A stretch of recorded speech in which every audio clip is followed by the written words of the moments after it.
Now, President Obama, he's been campaigning with Hillary Clinton, and he's been talking about America's standing in the world. Listen to what he says.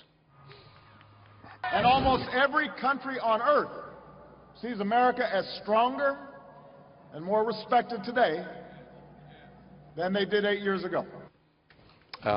During that, I was trying to restrain our guest, KT McFarland. Almost every country in the world. Why don't you tell us what you really think? It's some parallel universe. You know, more respected. Look, everybody's laughing behind his back if they're not picking his pocket.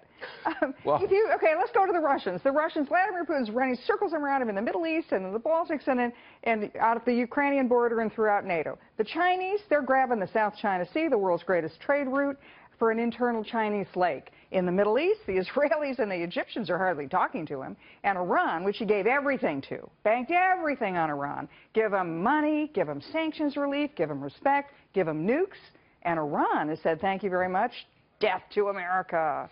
But the foreign policy, that whole swath of territory that you just outlined. And I haven't even gotten to the Middle East and the Arab. No, you haven't, that's right. Yeah. But this has had, I don't think this has had any impact on America's election. Has it? Here's where I think it shows up. It rarely is an issue, unless we're at war. It's rarely an issue that people vote for first.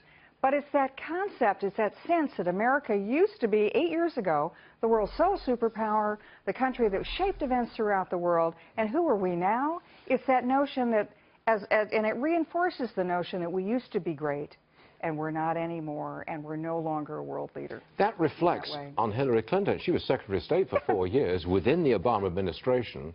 I mean, can you say objectively what her record was? Worse than Obama's. You think? It was worse than Obama's. That's a strong statement. She's been on the wrong side of every foreign policy issue for the last 15 years. Invading Iraq?